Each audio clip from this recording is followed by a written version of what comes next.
MJ reverb society welcome back guys. सबसे पहले thank you करते अननोन पर्सन या बैटमैन कुछ भी कह लो, तो थैंक यू आप तीनों का। और अभी तो मैं ले लूँगा यार फ़ोन, लेकिन अभी पैसे कंप्लीट नहीं हुए हैं जैसा आपने मैसेज करा था। मैं ले लूँगा बट यार अभी हुए नहीं हैं। 1600 रुपये अभी भी बाकी हैं और नया फ़ोन लेने में भी ज़्यादा लगेंगे, लेकिन एटलीस्ट नया नहीं तो मैं इतना तो ले लूँ कि पुराना ही सही, लेकिन ले लूँ कि वो दूसरा फ़ोन हो, इसको ना ठीक करवाना पड़े। यार ये ठीक होने लायक नहीं है, उसने भी बोल रखा है कि ये फ़ोन ठीक होने लायक नहीं है, इसलिए। छोड़ो यार इन सब चीज़ों को, एपिसोड के ऊपर आते हैं। जैसा हमने लास्ट एपिसोड में देखा था, यहाँ पे जो अपना हेवनली कोड था, इसमें जो लीडर बन चुकी थी क्वीन डिंगलिंग, इसने एक बात कही थी कि देखो क्यूआईसी एंसेस्टर को हमें उँगली करनी है, तो उसको उँगली करने के लिए हम क्या करेंगे, हम जाते हैं ब्लैक एंड व्हाइट हेवन के अंदर, वहाँ जाके जितने भी ग्रोट हेवन्स हैं उनके ऊपर अटैक कर देते हैं। वूशवाई का माजरा चल रहा है भाई, क्यूआईसी एंसेस्टर से वो जो भी बात करेगा, कुछ करेगा, या वो ईस्टर्न सी के ऊपर जो भी कर रहा है, वूशवाई नाम का जो पर्सन है, यानी फेंगयॉन का क्लोन है, और जो आर्मी लेके बैठा हुआ है पूरी की पूरी ब्लैक एंड व्हाइट हेवन की, वो सारे वहाँ बिज़ी है और हम जाते हैं ब्लैक एंड व्हाइट हेवन के अंदर, वहाँ अटैक कर देते हैं क्योंकि उनके पास डिफेंसिव लोग वहाँ पे ज़्यादा होंगे नहीं, क्योंकि अटैक की आर्मी के लिए वो गए हुए हैं। इस चीज़ का फ़ायदा उठाते हैं और टेस्ट करते हैं कि क्यूआईसी सिस्टर यहाँ पे क्या करेगा, किसकी साइड जाएगा, क्या उसको होता है, उँगली करके पता चल जाएगा। स्टार्ट करते हैं अपने new episode, episode 274, let's start. इसी के साथ सीन यहाँ पे शिफ्ट होता है। सीन दिखाया जाता है एक पर्सन की तरफ जिसका नाम था नाइट हेवनली वुल्फ लॉर्ड। ये बंदा था ब्लैक एंड व्हाइट हेवन वाला। वैसे तो ब्लैक हेवन से बंदा आता है, इसके पास अपना एक ग्रोटा हेवन है और इसने कांटेक्ट किया था हेवनली कोर्ट के साथ अलायंस बनाने के लिए, जो कि एक तरीके से थोड़ा बहुत बात तो हो ही गई थी इनके बीच। थोड़ी बहुत तो कांटेक्ट बन गया था। प्रॉपर अच्छे से बात या डील या कोई वैसा नहीं बना, लेकिन एटलीस्ट थोड़ा बहुत तो इनके बीच अलायंस वाला एटमॉस्फेयर बन चुका था। लेकिन अब यहाँ पे सीन हम देखते हैं, नाइट हेवनली वुल्फ लॉर्ड ने एक इन्फॉर्मेशन पाथ मॉर्टल को पकड़ा हुआ था। नाइट हेवनली वुल्फ लॉर्ड सोच में कहता है, हेवनली कोर्ट ही है ये। उसे पहले से ही गेस कर रखा था कि ऐसा होना ही है कि heavenly court to heaven's alliance पर अटैक जरूर करेगा। वो जानता था कि अगर वो टू हेवंस अलायंस ज्वाइन नहीं करता तो उसका नाइट वुल्फ मतलब ग्रोटा हेवन डिस्ट्रॉय हो जाता। लेकिन अलायंस ज्वाइन करना सिर्फ डिस्ट्रक्शन को डिले करना था। जब 5 रीजन काउंटर अटैक करेंगे तो टू हेवंस अलायंस कोलैप्स हो जाएगा। इसलिए नाइट हेवनली वुल्फ लॉर्ड ने पहले डिसाइड कर लिया था कि वो इवेंचुअली यानी धीरे-धीरे 5 रीजन की साइड ही जॉइन हो जाएगा। ये बंदा वेरिएंट ह्यूमन नहीं है, ये बंदा इंसान ही है, ठीक है? ये ह्यूमन है। बस वो लोग होते हैं ना जो ह्यूमन बिट्रे कर देते हैं, धोखा दे देते हैं और वेरिएंट ह्यूमन के साथ चल जाते हैं, ब्लैक हेवन के अंदर रहते हैं जाके। तो ये वही वाले टाइप के लोग थे। इसलिए उसने सीक्रेटली हेवनली कोर्ट से भी कॉन्टैक्ट किया था। अब उसे इतना तो पता था कि देखो, अगर वो सबके सामने ओपनली बोलेगा कि वो हेवनली कोर्ट की साइड है, तो भाई वेरिएंट ह्यूमन्स का कुत्ता बना देंगे और वो सर्वाइव कर ही नहीं सकता। इसलिए उसने भाई हिडन तरीके से कॉन्टैक्ट रखा था और अब उसे पता चल गया कि भाई हेवनली कोर्ट आ रहा है सब कुछ डिस्ट्रॉय करने के लिए। एटलीस्ट वो इन चीज़ों से थोड़ा बहुत तो बचा ही रहेगा। अब सिचुएशन ऐसी डेवलप हो गई थी कि क्यूआईसी सिस्टर वर्सेस वू शुआई का कॉन्फ्लिक्ट हो गया था। हेवनली को टू हेवेंस हेडक्वार्टर पर सीक्रेट अटैक प्लान कर रहा था। क्विंग डिंगलिंग ने उससे मैसेज भेजा था, कहा था कि स्पाई बनकर कॉर्पोरेशन करो। Night heavenly wolf lord impress हो गया था। नाइट हेवनली वुल्फ लॉर्ड सोच में कहता है, फेट वॉर हारने के बाद भी हेवनली कोर्ट ह्यूमैनिटी के लिए काम कर रहा है। उसे लगा कि हेवनली कोर्ट ही रियल प्रोटेक्टर है ह्यूमैनिटी का। और अगर कंपेयर करें किससे, क्यूआई सिस्टर या वू यंग या लॉन्गेविटी हेवन से, तो भाई हेवनली कोड को वो चुनेगा। सबसे उसे मतलब पैटी लगे, मतलब वो सब बेकार थे, इतने भी अच्छे नहीं थे। हेवनली कोड को वो टॉप पर समझता था। वो तुरंत ही उसने अब रिप्लाई करा इस चीज़ का। हेवनली कोड को रिप्लाई में भेजा कि मैं कॉर्पोरेट ज़रूर करूँगा। प्लान सिंपल था, अगर वू शुआई और क्यूआई सिस्टर फाइट करे तो हेवनली कोड अटैक करेगा। अगर वो फाइट ना भी हो तो 1 मंथ बाद अटैक फिर से होगा। Night heavenly wolf lord wait करने लगा। अब सब डिपेंड करता है वू शुआई और क्यूआई सिस्टर पर। सीन यहाँ पे शिफ्ट होता है। सीन दिखाया जाता है साउथर्न बॉर्डर वू क्लैन की तरफ। वू योंग भी सिचुएशन को देखे जा रहा था। वू योंग सोच में कहता है, अगर क्यूआईसी एंसेस्टर हार गया, वेरिएंट ह्यूमंस रैपिडली एक्सपेंड करेंगे और उनकी पावर बढ़ जाएगी। अगर वू शुआई हार गया तो वेरिएंट ह्यूमन मतलब एक तरीके से वेरिएंट ह्यूमन डिफेंसिव हो जाएंगे। वो डिफेंस करने लग जाएंगे, जैसे पहले रहते थे छुपे रहते थे डिफेंस रखते थे, वैसे ही हो जाएंगे। लेकिन वू योंग को दोनों आउटकम्स पसंद नहीं थे। वो चाहता था कि वर्ल्ड क्योटिक हो जाए, यानी हर जगह मार-काट, लड़ाई ये सब चल रहा हो, क्योंकि क्योस में ही उसे अपॉर्च्युनिटीज़ मिलेंगी पावर गेन करने की। इसलिए वो क्यूआई टाइड से इरिटेट था, क्योंकि क्यूआई टाइड की वजह से गू इमॉर्टल फाइट नहीं कर पा रहे थे। तब वू बाचोंग रिपोर्ट देने आया। वू बाचोंग वू योंग क्लैन का बंदा था। तो वू योंग को रिपोर्ट देता है और कहता है, एम्प्रेस वूजी और दूसरे लोग रिवाइव हो गए हैं। फेट को डिस्ट्रॉय होने के बाद रिवाइवल मेथड ईज़ी हो गए थे। वो यंग हेड नोट करता है और कहता है, ये फ्यूचर की होप है। इन्हें इमॉर्टल एक्सेशन मेथड सिखाओ, रिसोर्स को प्रिपेयर करो। अगले कुछ सालों में वू क्लैन के 10 से ज़्यादा न्यू गू इमॉर्टल चाहिए मुझे यहाँ पे। वू बा चोंग एक्सेप्ट करता है इस चीज़ को। फिर वो दूसरा मैटर बताता है, कहता है कि क्यूआई पाथ के मटेरियल्स भी मिले हैं। क्यूआई टाइड की वजह से क्यूआई पाथ के रिसोर्स वर्ल्ड में बहुत ज़्यादा अपीयर होने लग गए थे। वो यंग इन्फॉर्मेशन को चेक करता है, वो एक स्पेशल मटेरियल को नोटिस करता है जिसका नाम था क्यूआई हार्वेस्ट फ्रूट। ये फ्रूट 5 रीजन क्यूआई का फ्यूजन एसेंस था। इसे इमॉर्टल प्राइमेसी में यूज़ करने पर heaven and earth QI transformation fast हो जाता है। मतलब गू इमॉर्टल क्यूआई टाइड को, मतलब ये जो क्यूआई टाइड का पीरियड है इसको जल्दी से क्रॉस कर सकता है। वू यंग तुरंत ही ऑर्डर देता है और कहता है मैक्सिमम क्यूआई हार्वेस्ट फ्रूट को कलेक्ट करो, जिससे अपने लोगों के ऊपर जो दिक्कत आ रही है ना, क्यूआई टाइड की दिक्कत आ रही है, प्राइमेसी में दिक्कत आ रही है, ये सारी दिक्कतों को ये क्यूआई हार्वेस्ट फ्रूट जल्दी जल्दी सॉल्व कर देगा। और क्यूआई पाथ इनहेरिटेंस भी कंपाइल करो। वो क्लैन में क्यूआई पाथ गो इमॉर्टल को कल्टीवेट करवाओ। सीन यहाँ पे शिफ्ट हुआ। अब सीन दिखाया जाता है साउथर्न बॉर्डर के लुओ क्लैन की तरफ। 3 गो इमॉर्टल क्यूआई जू ग्रोटो हेवन एक्सप्लोर कर रहे थे। यहाँ पे लुओ रैन एक्साइटेड हो गया। लुओ रैन कहता है हम ब्रेक थ्रू कर गए क्या? क्यूआई टाइड की वजह से क्यूआई जू ग्रोटो हेवन के बैरियर्स वीक हो गए थे, इसलिए एक्सप्लोरेशन ईजी हो गया था। लुओ हाउस ही कहता है जल्दी करो यार जल्दी, क्यूआई टाइड की वजह से ये ग्रोटो हेवन फिर से हिडन हो सकता है। हमें जो लूट करनी जल्दी से यहाँ से लूटते हैं और निकलते हैं। हमें क्यूआई जू ट्रू इनहेरिटेंस जल्दी से फाइंड करनी होगी। इन लोगों का तो ये सीन चल रहा था। ये थे साउथर्न बॉर्डर के लुओ क्लैन वाले। अब देखते हैं दूसरा ईस्टर्न सी की तरफ फाइनल मोमेंट का सीन। कुछ दिनों बाद सडनली क्यूआई एंसेस्टर अपीयर हो गया। उसके अराइवल से मैसिव क्यूआई वेव हर जगह फैल गई। वो डायरेक्टली शिया क्लैन हेडक्वार्टर की तरफ मूव कर रहा था। दूर से वुशवाई ने फील करा कि क्यूआई एंसेस्टर आ रहा है। सबसे आयरॉनिक बात तो यह है कि वुशवाई और क्यूआई एंसेस्टर दोनों फेंगयुआन के ही क्लोन हैं। वो स्माइल करता है। वुशवाई कहता है फाइनली आ गया। ड्रैगन पैलेस वो मूव करता है और डी जांगशेन को रिलीज कर देता है। वुशवाई सीधा क्यूआईसी एंसेस्टर से फाइट करने के लिए रेडी हो जाता है। और इसी मोमेंट पर दुनिया को मतलब शेक करने वाली बैटल स्टार्ट होने वाली थी और सबकी नजर इस बैटल पे आने वाली थी कि क्या होगा यहाँ पे। क्यूआईसी एंसेस्टर जो कि ड्यूक लॉन्ग के बराबर पावर को होल्ड करता था, और वुशवाई जो कि फेट वॉर के अंदर एक मेजर चेस पीस की तरह काम कर रहा था। कौन जीतेगा यहाँ पे? दोनों ही फेंगयुआन के क्लोन हैं। दुनिया का तो बस कट रहा है और कुछ नहीं। तभी रंबल आवाज आई जोरदार धमाके के साथ। हेवन और अर्थ हिल गए एकदम से। एंडलेस क्यूआई वेव हर जगह फैल गए और ड्रैगन पैलेस ब्राइट लाइट के साथ कंटिन्यूअसली पीछे हटने लग गया। लेकिन क्यूआई से एंसेस्टर ने चेस नहीं करा उस चीज को। उसकी बॉडी के around layer by layer qi wave हर जगह फैल गए, जैसे एक इम्पॉसिबल फोर्ट्रेस बन गया हो। मतलब एक क्यूआई, ऐसा मान लो इनविजिबल फोर्ट्रेस बन गया उसके आसपास, जैसे होता है ना गोजो का इन्फिनाइट, वैसे इन्फिनिटी वैसे टाइप का। और उसकी बॉडी के अराउंड लेयर बाय लेयर की ये बनी हुई थी। दोनों साइड पूरा मतलब एक दिन और एक रात यहाँ पे ऐसी फाइट चलते रहे, एक दूसरे से टकराते रहे, लेकिन कोई भी दूसरे को डैमेज ही नहीं कर पाया। एक दूसरे से सेफ है ये दोनों।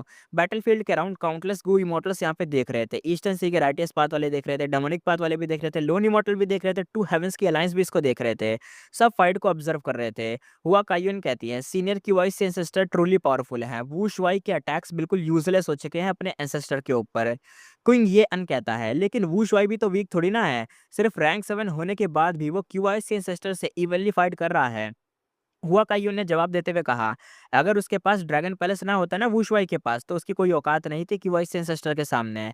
तभी अचानक एक रोर आवाज है। एक मैसिव डेमोनिक ड्रैगन बैटलफील्ड में अपीयर हुआ।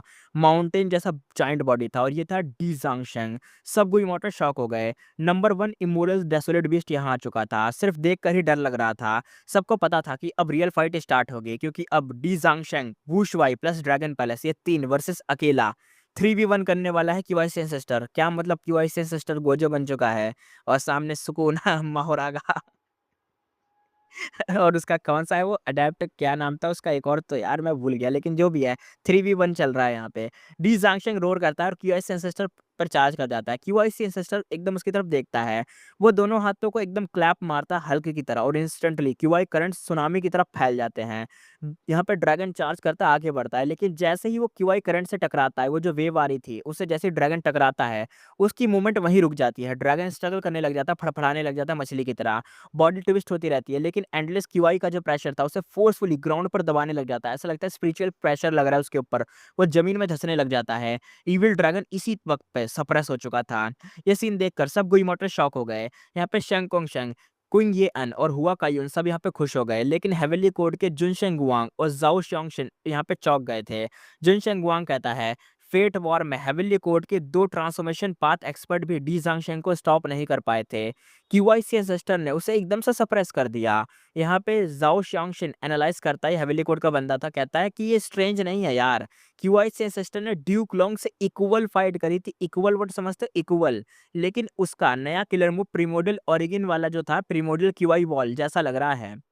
ड्यूक लॉन्ग ने उसे प्रिमोडियल ओरेगन की क्यूआई वाली पाथ वाली इनहेरिटेंस दी थी, हाफ आधा हिस्सा दिया था। और अब लगता है कि क्यूआई एंसेस्टर ने उसको इम्प्रूव करके न्यू किलर मूव क्रिएट कर लिया था। हेवली कोड के इमॉर्टल सोचने लगते हैं कि क्या क्या फेट वॉर के टाइम वो क्लोज्ड कल्टीवेशन में था अपना क्यूआई एंसेस्टर, वो अपना मतलब अपडेट कर रहा था, अपग्रेड कर रहा था अपने आप को। यहाँ पे जाओ शाओशिन बोलता है अभी कुछ श्योर नहीं है, लेकिन एक बात तो क्लियर है, क्यूआई एंसेस्टर के QI path method Feng yuan से कंप्लीटली डिफरेंट है। यानी इन लोगों को एक चीज क्लियर हो गई है कि क्यूआई एंसेस्टर फेंग युआन नहीं है, कोई और है। तभी बैटलफील्ड पे फिर से ह्यूज एक्सप्लोजन हुआ। क्यूआई वेव स्काई में क्रैश करते रहे और डी जांगशंग रोर करता रहा। वो उठने की कोशिश कर रहा था लेकिन मूव ही नहीं कर पा रहा था। क्यूआई एंसेस्टर से कंप्लीटली सप्रेस कर रहा था। ऐसा लग रहा था एक हाथ उसके ऊपर ऐसे रख रखा है और वो हिल भी नहीं पा रहा। उसके ऊपर इतना खतरनाक स्पिरिचुअल प्रेशर है कि वो जमीन में ही दबा जा रहा है। उसका हर मूव माउंटेन और सी को एकदम ओवरटर्न करने जैसा लग रहा था अपने क्यूआई एंसेस्टर का। ह्यूमन को इमॉर्टल खुशी से चीयर करने लग जाते हैं क्योंकि भाई उन्हें लग रहा था क्यूआईसी सिस्टर अगर जीत गया तो वेरिएंट ह्यूमन सप्रेस हो जाएंगे। इसी मोमेंट पर क्यूआईसी सिस्टर की रेपुटेशन स्काई रॉकेट हो गई। लेकिन जब क्यूआई टाइड की वजह से गो इमॉर्टल फाइट नहीं कर पा रहे थे, ह्यूमैनिटी वीक थी, तब क्यूआई सिस्टर अकेला खड़ा हुआ और वेरिएंट ह्यूमन को अकेले ही रोक डाला। ये जो लाइन थी, ये लाइन सुन के सब लोगों के अंदर चिल्स आ गए थे, गूज़बम्प आ गए थे कि अरे भाई हमारा मतलब ड्यूक लॉन्ग तो नहीं रहा लेकिन ये बंदा है अभी जिंदा। ह्यूमन गो इमॉर्टल के लिए तो ये ह्यूज मोरल बूस्ट था। अब देखते हैं, वुयोंग साउथर्न बॉर्डर में बैटल को देख रहा था, वो वहीं से देख रहा है। वो कहता है फ्यूचर में ईस्टर्न से अटैक करना हुआ तो क्यूआई से एंसेस्टर सबसे बड़ा ऑब्स्टिकल होगा। सही बात है। यही रिएक्शन अब हवेली कोड के अंदर देखते हैं। हवेली कोड का रिएक्शन देखते हैं। क्विंग डिंगलिंग भी बैटल को देख रही थी, उसके इमोशन भी कॉम्प्लिकेटेड थे। पहले ऐसे सिचुएशन में हेविली कोट ही फ्रंट लाइन पर फाइट करता था, जैसे ड्यूक लॉन्ग आ गया फाइट करने या बाकी लोग आ गए, वही फ्रंट लाइन पे फाइट करता था। लेकिन अब क्यूआईसी सिस्टर ह्यूमैनिटी का रिप्रेजेंटेटिव बन चुका था, वो आगे आके फाइट कर रहा था। इस बैटल के बाद हेविली कोट के इमॉर्टल का क्यूआईसी सिस्टर के लिए रिस्पेक्ट बढ़ गया था। ह्यूमन साइड सेलिब्रेट कर रही थी, लेकिन टू हेवेंस की अलायंस साइड पर एटमॉस्फेयर हैवी हो गया था। वेरिएंट ह्यूमन गो इमॉर्टल के फेसेस सफेद पड़ गए थे। वो कहते हैं कि डी जांगशंग भी सिचुएशन को चेंज नहीं कर पाया यार, अब हम क्या करें। हम ह्यूमंस को अंडरएस्टिमेट कर बैठे थे। ह्यूमंस बहुत पावरफुल हैं यार, लेकिन अगर हम अटैक नहीं करते तो वो हमें खत्म ही कर देते। तो हमारे पास तो चॉइस भी नहीं है ना, हम हाथ पे हाथ धरे तो बैठ नहीं सकते, कुछ तो करना ही था। अब क्या करें हम? सब लोग टेंशन में थे। एंड में सबकी एक ही होप थी कि बस लॉर्ड वुशुआई विक्ट्री ले आए जैसे तैसे। तभी रंबल आवाज आती है। बैटलफील्ड पर सब रैंकेड गो इमॉर्टल खड़े थे, लेकिन इतनी टेरिफाइंग फाइट देखकर कोई भी इंटरवीन या बीच में घुसने की या कुछ बोलने की हिम्मत नहीं कर पा रहा था। लेकिन तभी अचानक वूश वाई ड्रैगन पैलेस से कहता है, क्यूआईसी एंसेस्टर तुम बहुत टाइम से एरोगेंट रहे हो। ड्रैगन पैलेस भाई ऑरेंज लाइट में मीटियोर की तरह शूट होता है और क्यूआईसी एंसेस्टर की तरफ चार्ज कर जाता है। पूरा इमॉर्टल को हाउस ही भिड़ाने वाला था भाई ये बंदा। तो क्यूआईसी एंसेस्टर क्यूआई करंट से उसे ब्लॉक करता है, लेकिन इस बार इफेक्ट वीक पड़ता है।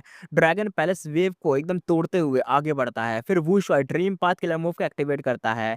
एक स्मोक का ट्रे सीधा क्यूआई एंसेस्टर की तरफ शूट होता है। सब गो इमॉर्टल यहाँ पे पैनिक हो जाते हैं। वो कहते हैं केयरफुल, अगर ये लगा तो गए, क्योंकि dream path attack almost unstoppable होते हैं। अगर लग गए तो तुम्हारे लग ही जाएंगे। फिर क्यूआई एंसेस्टर तुरंत ही डॉज करके रिट्रीट करता है। इस मोमेंट पर वुशुआई अपर हैंड ले लेता है। वेरिएंट ह्यूमन खुश हो जाते हैं। ह्यूमन साइड ने रिलीफ की सांस ली कि चलो एटलीस्ट बंदा तो बच गया, अच्छा हिट नहीं हुआ। लेकिन तभी सडनली वेस्ट डायरेक्शन से ह्यूज रोरिंग साउंड आती है। सब गो इमॉर्टल मुड़ के देखते हैं कि भाई वेस्ट साइड से क्या आ रहा है। दूर होराइजन पर क्यूआई टाइड बैटलफील्ड की तरफ आ रहे थे। सब शॉक्ड हो गए। वो कहते एक मिनट यार, अभी अभी के अभी क्यूआई टाइड आ गया, ये क्या? भागो यहाँ से भागो। क्यूआई टाइड क्यूआई से सिस्टर का अटैक थोड़ी ना है। मैंने बोला नहीं, 5 रीजन के अंदर क्यूआई टाइड्स घूम रही है, टॉर्नेडोज घूम रहे हैं। और ये टॉर्नेडो ऐसे है ना, जो भी इसकी लपेट में आएगा लपेट ही जाएगा फिर। तो मान लो एक अननोन डेंजर आ रहा था। इस चीज़ को क्यूआईसी असिस्टेंट ने नहीं बनाया, ये अपने आप ऑटोमैटिक आती है। अब ये हो भी सकता है कि फेंगयुआन ने कुछ ऐसा अरेंजमेंट कर रखा हो, लेकिन कुछ नहीं पता। लेकिन क्यूआईसी असिस्टेंट का ये अटैक नहीं था, ये दूर से ही कहीं से आ रहा था अपने आप ही, वेस्ट डायरेक्शन से। ये लोग देख के हिल गए कि यार अच्छा खासा बैटलफील्ड चल रही थी, अचानक से अननोन डेंजर आ गया। अब ये नेचुरल डेंजर था, एक तरीके का नेचुरल फिनोमेना था या नेचुरल आपदा कह लो इसको। क्यूआई टाइड अगर हिट करता तो इमोर्टल प्राइमेसी हेवीली डैमेज हो जाता और बहुत ज़्यादा सफ़र करते लोग, लोगों का इनकम सोर्स, डेवलपमेंट सब बर्बाद हो जाता। जिनशंग गुआंग कहता है हेवीली कोड का बंदा, सिचुएशन खराब है, क्यूआई सी सिस्टर ईस्टर्न सी कोई इमोर्टल है, क्यूआई टाइड उसे रेस्ट्रिक्ट करेंगे, लेकिन वू शुआई ड्रैगन मैन है, उस पर तो इफेक्ट कम होगा। वू शुआई एक्साइटेड होकर चिल्लाता है, वू शुआई कहता है क्यूआई सी सिस्टर, हेवन भी तुम्हारी हेल्प नहीं कर रहा है, देखो वो हमारी साइड है। ड्रैगन पैलेस और डी ज़ांगशंग मिलकर एकदम भाई खतरनाक अटैक करने लग जाते हैं। ह्यूमन को इमोर्टल टेंशन में एकदम आ जाते हैं कि अरे यार क्यूआई सिस्टर क्या करेगा? Senior QI sister please survive करना, सबके मन में यही चल रहा था। लेकिन तभी क्यूआई सिस्टर अचानक से भाई हँसने लग जाता है। क्यूआई सिस्टर कहता है, "वू शुआई, तुम चारे में फँस चुके हो। मैं इसी मोमेंट का तो वेट कर रहा था" और इंस्टेंटली क्यूआई वेव फ्लावर की तरह क्लोज़ होने लगते हैं। वो क्यूआई से एंसेस्टर और ड्रैगन पैलेस को भाई लपेट लेते हैं और फिर कंडेंस होकर एक डॉट बन जाते हैं और वहाँ से गायब हो जाते हैं। बैटलफ़ील्ड पर सिर्फ़ डी ज़ांगशंग ही रोर करता रह जाता है और यहाँ पे ड्रैगन पैलेस के साथ-साथ वू शुआई गायब हो चुका था। क्या बोलूँ मैं इसमें? सभी मोटर शॉक हो जाते हैं। बंदे बोलते हैं ये कैसा बैटलफ़ील्ड किलर मूव था? क्यूआई एंसेस्टर ने वू शुआई को ट्रैप कर दिया, लेकिन वो ट्रैप ट्रैप भी नहीं दिख रहा हमें तो। इविल ड्रैगन से आइसोलेट कर दिया है। कुछ लोग मतलब एक तरीके से एक्साइटेड हो गए कि अबे ये क्या हुआ? उसने आइसोलेट कर दिया। लेकिन कुछ अभी वरीड थे। कुछ कहते हैं कि अगर क्यूआई टाइड बैटलफ़ील्ड को डिस्ट्रॉय कर दे, तो क्यूआई एंसेस्टर को बैकलैश तो लगेगा ही लगेगा और फिर वू शुआई वापस डी ज़ांगशेंग के साथ मिल जाएगा। सबको लगा कि अब एक तरीके से जो बैटलफ़ील्ड किलर मूव चला है उसके अंदर फाइट चल रही होगी, वो एकदम लाइफ एंड डेथ फाइट चल रही होगी अंदर। लेकिन हम अब देखते हैं अंदर क्या चल रहा था, रियलिटी में अंदर देखते हैं। जो बैटलफ़ील्ड किलर मूव था, देखो वेस्ट डायरेक्शन से क्यूआई टाइड आ रही है, वो आ रही है अभी भी। वो वैसी की वैसी ही आ रही है, वो नेचुरल फिनोमेना है, आपदा है, वो आ रहा है अपने आप ही। लेकिन यहाँ पे अपने क्यूआई सिस्टर ने बस एक तरीके का डोमेन एक्सपेंशन बना दिया जिसके अंदर ये सारे ट्रैप हो चुके हैं, है ना? बैटलफ़ील्ड किलर मूव और उसके अंदर ट्रैप है और ये दोनों अपने बात कर रहे होंगे, हम जानते हैं क्योंकि ये दोनों क्लोन है यार ऑफ़ कोर्स। रियलिटी में देखते हैं अंदर चल क्या रहा था। ड्रैगन पैलेस के अंदर वू शुआई और क्यूआई सिस्टर रिलैक्स बैठकर वाइन पी रहे थे। टेबल पर भाई खाना-वाना भी रखा था, एटमॉस्फेयर बिल्कुल शांत था क्योंकि QI sister actually Feng yuan का मेन बॉडी था। हैं? अरे! मुझे लगा मेन बॉडी वहाँ काम कर रही होगी कि वॉइस सेंसिटिव अलग होगा। कोई नहीं यार। और वू शुआई उसका क्लोन था। दोनों सीक्रेटली कोऑपरेट कर रहे थे। वू शुआई ने incomplete human seed Feng yuan को दे दिया। फेंग युआन उसे एक तरीके से रिसीव करता है। फिर वो अपनी मेन बॉडी और क्लोन फ्यूचर प्लान्स को डिस्कस करने लगते हैं कि भाई हमें क्या करना है, इसका क्या यूज़ करना है, वो अपना बातें-वातें कर रहे होते हैं। बाहर दूसरों को लग रहा है कि यार वेस्ट डायरेक्शन से क्यूआई टाइड आ रही है, जल्दी-जल्दी से ये बैटलफील्ड खत्म हो जाए वरना तो दिक्कत हो जाएगी। वो सब यही सोचे जा रहे हैं, अंदर फाइट चल रही होगी लाइफ एंड डेथ वाली। लेकिन भाई यहाँ पे अलग ही सीन चल रहा है। खतरनाक ही है, मज़ा ही आ गया। और हाँ, एक चीज़ मैं दोबारा से क्लियर कर देता हूँ, कहीं कन्फ्यूज़न में ना हो तुम। क्यूआई टाइड मतलब होता है नेचुरल फिनोमेना जो कि आपदा की तरह आता है। वो वेस्ट डायरेक्शन से अपने आप आ रहा है, एक टॉर्नेडो आ रहा है इनकी तरफ। ये सारे लोग एक बैटलफ़ील्ड में हैं, बड़ी-सी बैटलफ़ील्ड है जहाँ पे फाइट हो रही थी। उस बैटलफ़ील्ड पे आस-पास खड़े होके देख रहे थे। लेकिन क्यूआई से असिस्टेंट ने यहाँ पे एक बैटलफ़ील्ड किलर मूव बना दिया जो इन दोनों को ट्रैप कर गया। अपने वुशवाई को और क्यूआई से सिस्टर को। ये दोनों अपने अंदर चले गए डोमेन एक्सपेंशन की तरह। बाहर से लोग इनको देख रहे हैं और वेस्ट डायरेक्शन से क्यूआई टाइड आ रही है। अगर इन्होंने अपनी जल्दी से बैटलफ़ील्ड हटाई नहीं, ये सारे लोग यहाँ से नहीं भागे या क्यूआई से सिस्टर या वुशवाई की फाइट जल्दी खत्म नहीं हुई, तो क्यूआई टाइड आएगी और इन सबको ही लपेट देगी और सबको ही दिक्कत हो जाएगी। इसलिए ये सब टेंशन में थे। अब देखते हैं प्रिंस फेंगशियान गोल्डन कैप पहने हुए था, वो भी इस चीज़ों को देख रहा था। वो कहता है अजीब-सा लुक देते हुए कहता है प्रिंस फेंगशियान, काश क्यूआई टाइड इतने क्रूशियल मोमेंट पे ना आता, तो हो सकता था क्यूआई से एंसेस्टर जीत जाता यहाँ पे। यहाँ पे बाई कांगशू इसके पास खड़ी थी, वो कहती है, "क्या ये एक्चुअली अच्छा नहीं है?" उसके वर्ड्स का हिडन मीनिंग था और उनके साथ गु यूफेंगज़ेंग भी था। ये तीनों अभी तक रैंक 8 इमॉर्टल गुहाओं से डीमन जजमेंट बोर्ड के अंदर थे और वो सेंट्रल कॉन्टिनेंट में नहीं बल्कि इमोरल ब्लैक हेवन में एंटर कर चुके थे। फेंगज़ेंग को बाई कांगशू की बात का रियल मीनिंग समझ आ गया। उसे क्विंग निगलिंग की इंस्ट्रक्शन याद आ गई। क्विंग निगलिंग ने पहले कहा था कि तुम और फेंग युआन एक साथ पैदा हुए हो। तुम दोनों एक दूसरे के काउंटर हो। ये हेवेली दाओ का अरेंजमेंट है। इसलिए इस एक्सपेडिशन का लीडर मतलब तुम हो गए यानी जो मिशन है या जो भी है इसके लीडर तुम हो गए। प्रिंस फेंगशियान और बाई कांगशुई को लेकर टू हेवन के ग्रुट हेवन पर स्नेक अटैक करो। यानी यहाँ पे लीडर बन चुका है अपना फेंगजेंग। फेंगजेंग प्रिंस फेंगशियान और बाई कांगशुई को लेकर जा रहा है। वो लीडर है। क्विंग निगलिंग लक पाथ कल्टीवेटर थी। वो जानती थी कि फेंग ज़ेंग और फेंग युआन की लक एक तरीके से इंटरकनेक्टेड है। इसलिए फेंग ज़ेंग को स्पेशली ट्रेन किया जा रहा था। फेट वॉर के बाद हेवेली कोर्ट की सिचुएशन बहुत ज़्यादा खराब थी। ड्यूक लॉन्ग मर चुका है, फेंग जीजे बिट्रे कर चुका है, धोखा दे दिया है, इमॉर्टल ग्रेवयार्ड डिस्ट्रॉय हो गया है, स्टार इंस्टॉलेशन की विल साइलेंट थी। इसलिए क्विंग निगलिंग ने हर अवेलेबल पावर यूज़ करके डिसीजन लिया था और फेंग ज़ेंग पर स्पेशल फोकस किया था। उसे इमॉर्टल मटेरियल देकर नरिश किया था और लीडरशिप ट्रेनिंग के लिए मिशन दिया था। फेंग ज़ेंग अब एक तरीके से इनएक्सपीरियंस नहीं था, उसके पास एक्सपीरियंस आ चुका है। वो जानता है कि ये लाइफ चेंजिंग अपॉर्च्युनिटी थी, इसलिए उसने चांस पकड़ लिया। फेंग ज़ेंग यहाँ पे कहता है, सीनियर बाई सही कह रही थी। क्यूआईसी एंसेस्टर और वू शुआई अभी फाइट में बिज़ी हैं। ये हमारा बेस्ट चांस है, अटैक करते हैं। और instantly demon judgement board activate हो गया। वो ब्लड रेड मीटियोर की तरह ग्रोटो हेवन वॉल में तोड़कर घुस गया और डायरेक्ट ग्रोटो हेवन के अंदर घुस गया। और ये जो ग्रोटो हेवन था उसका नाम था ग्रेट विजडम ग्रोटो हेवन। अंदर का सीन पीसफुल था, ब्यूटीफुल माउंटेन, रिवर्स, इंकमैन रेस यहाँ पीसफुली रहती थी।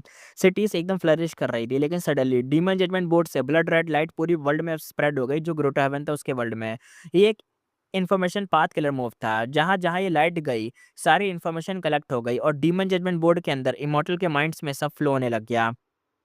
प्रिंस फैंगशन का एक्सप्रेशन अगली हो गया। प्रिंस फैंगशन कहता है, ये इंकमैन सीक्रेटली ह्यूमंस को स्लेव बनाकर रखते हैं। ये सब मरने लायक हैं। सबको मार कर सोल को सर्च करते हैं। लेकिन बाई कांगशू ने हेड शेक करा। उसने कहा, ये सब मॉर्टल्स हैं। इनसे कुछ इंपॉर्टेंट इन्फॉर्मेशन नहीं मिलेगी। बेटर है इन्हें स्लेव बनाकर ट्रेजर हेवन में सेल कर देंगे इंकमैन को। इससे हेविली कोर्ट की अथॉरिटी और ज़्यादा शो होगी कि देखो हमने वेरिएंट ह्यूमन को दबा डाला और बेच रहे हैं हम तो उनको। रिसोर्स भी मिलेंगे। ये सुनकर फैंगज़ेंग अंदर से एक तरीके से अनकंफर्टेबल हो गया। क्योंकि पास्ट में वो लांग या ब्लेसलैंड में हेरी मैन के साथ रहा था। उसने वेरिएंट ह्यूमन की लाइफ कल्चर देखी थी, इसलिए वो इनोसेंट लोगों को मारना नहीं चाहता था, लेकिन उसने आर्ग्यू नहीं करा। फेंग ज़ेंग कहता है, मॉर्टल्स इंपॉर्टेंट नहीं है, मेन टारगेट इंकमैन गुई मॉर्टल है। डीमन जजमेंट बोर्ड की लिस्ट चेक करते हैं। बोर्ड पर एक न्यू लिस्ट अपीयर हुई। उसमें ग्रेट विजडम ग्रोट हेवन के सारे इंकमैन गुई मॉर्टल के नेम लिखे हुए थे। फेंग ज़ेंग कहता है, move. Demon judgement board instantly speed से फ्लाई करता और टारगेट था सबसे पास वाला इंकमैन गुई मॉर्टल। वो इंकमैन गुई मॉर्टल डेंजर को सेंस करके भागने की कोशिश करता है, लेकिन रैंक 8 इमॉर्टल को उससे कैसे वो बच सकता था। बूम आवाज़ आई, एक ही मोमेंट में वो क्रश हो गया।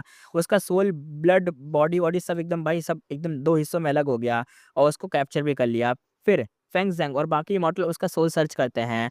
उन्हें इम्पोर्टेंट इन्फॉर्मेशन मिलती है, जैसे ग्रोटो हेवन में बहुत सिटीज़ थी, सबसे बड़ा सिटी सेंटर में है, वहाँ सबसे ज़्यादा इंकमैन गुई इमॉर्टल गैदर हैं। बाई कांगशुई कहती है, अब क्या करें? फेंग ज़ेंग कहता है, सीधा मेन इमॉर्टल सिटी पर अटैक करते हैं। Demon judgement board lighting speed से स्काई की तरफ भागता है और सेंट्रल इमॉर्टल सिटी पर पहुंच जाता है। इस टाइम तक सारे इंकमैन को इमॉर्टल वहां गैदर हो चुके थे। अब आगे देखते हैं। इमॉर्टल सिटी के अंदर से एक इंकमैन गो इमॉर्टल गुस्से में चिल्लाया। इंकमैन गो इमॉर्टल कहता है, हेवनली कोर्ट, हमारे बीच कोई दुश्मनी नहीं थी, फिर भी तुमने स्नीक अटैक करा।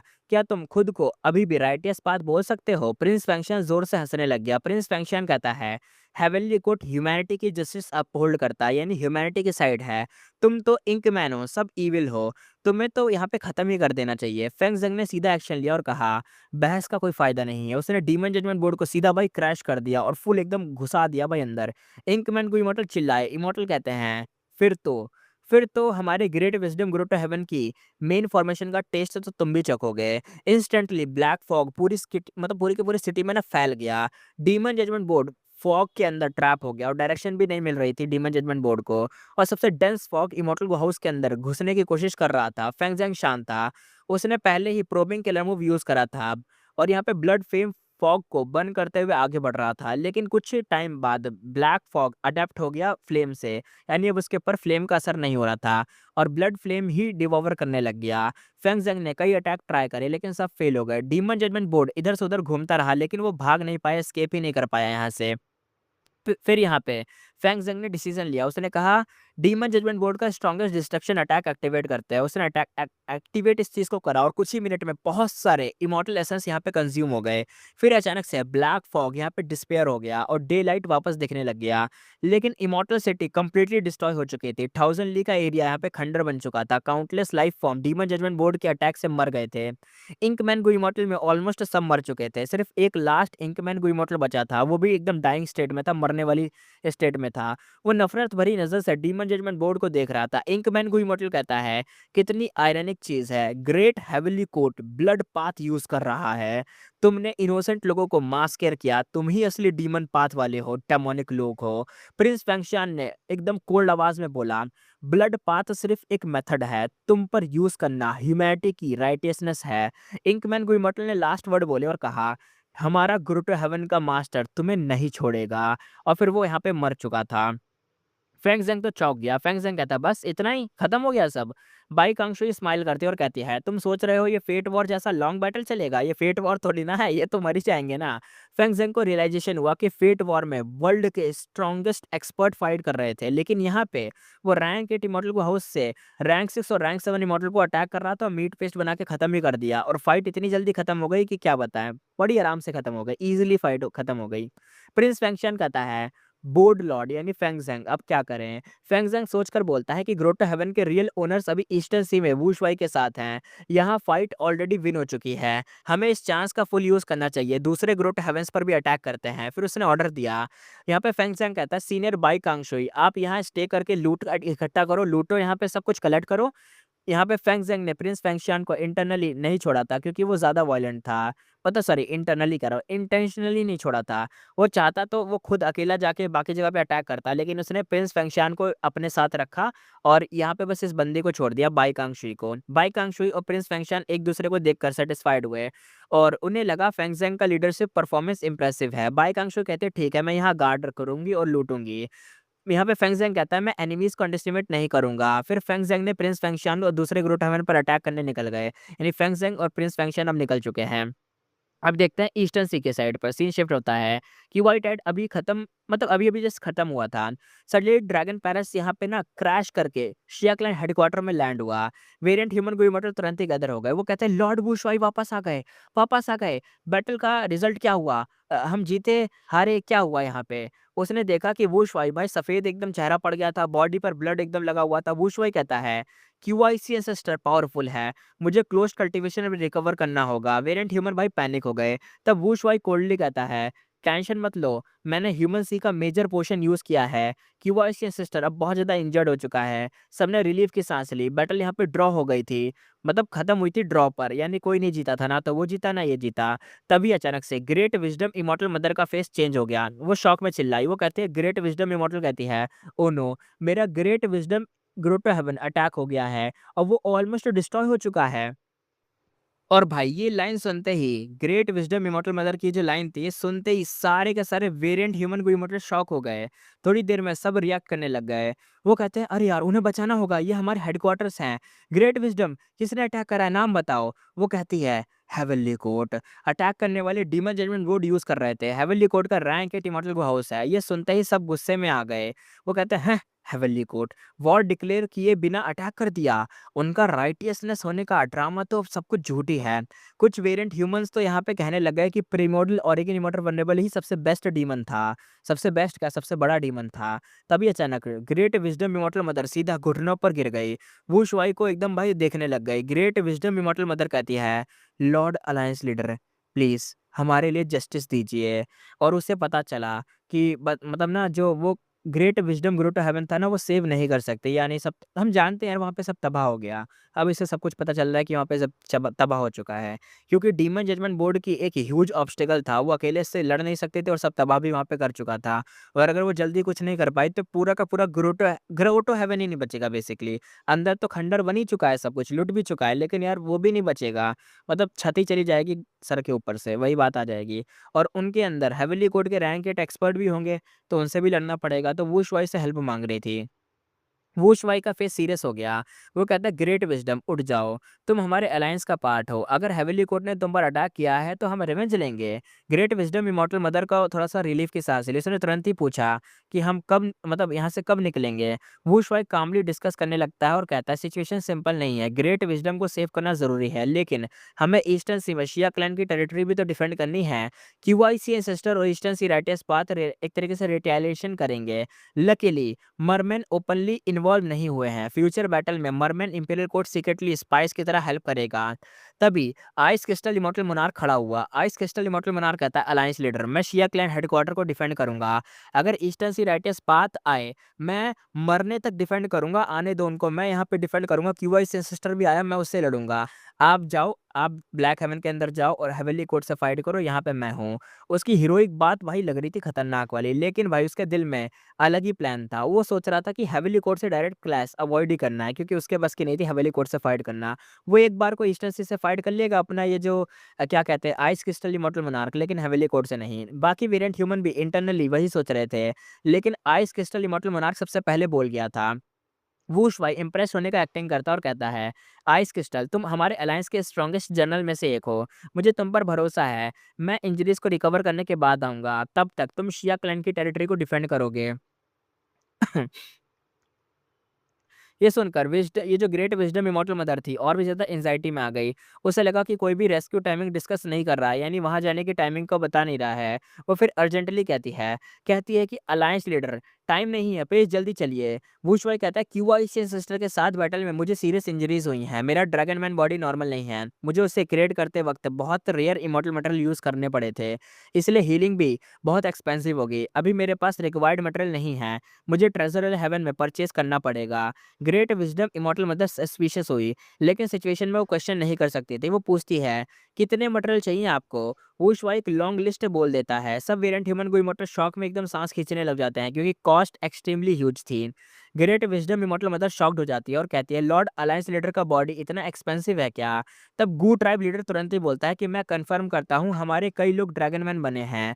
इससे भी ज़्यादा मटेरियल लगे हैं उनके अंदर। तो ये झूठ था, लेकिन उसकी रेपुटेशन स्ट्रांग थी, तो उसकी बात पे भी मान लिया। ये जो गू ट्राइब का लीडर है और वुशवाई, ये दोनों मिले हुए हैं ना, इसलिए। और सब इस बात में मान गए। Great wisdom immortal mother helpless हो गई। थोड़ी देर हेजिटेट करके वो कहती है, अलायंस लीडर मैं सारे मटेरियल को प्रोवाइड करूँगी, बस हेल्प कर दो। सब वेरिएंट ह्यूमन मिलकर मटेरियल को गैदर कर देते हैं। वुशवाई मटेरियल को ले लेता है, फिर कामली कहता है, इवन विद दिस मटेरियल मुझे 3 से 2 रात तो लगेंगे ही रिकवर करने में। ये सुनते ही great wisdom immortal mother almost बेहोश हो गई। वो फिर से बोलने वाली थी, लेकिन वुशवाई ने हाथ उठाकर उसे रोक दिया। वो कहता है, मैं अलायंस लीडर हूँ, तुम सबके हेडक्वार्टर्स मेरी रिस्पॉन्सिबिलिटी है। हेवेली कोर्ट हमारा कॉमन एनिमी है, लेकिन सिचुएशन टफ है, इसलिए आइस क्रिस्टल मॉर्टल मोनार्क, तुम वाइस अलायंस लीडर हो। तुम एक ग्रुप को लेकर ब्लैक हेवन जाओ और रेस्क्यू करो। ग्रेट विज़डम इमॉर्टल का जो ग्रेट विज़डम इमॉर्टल जो थी, उसका जो ग्रोटा हेवन था, उसका फाउंडेशन बचाने की कोशिश करो।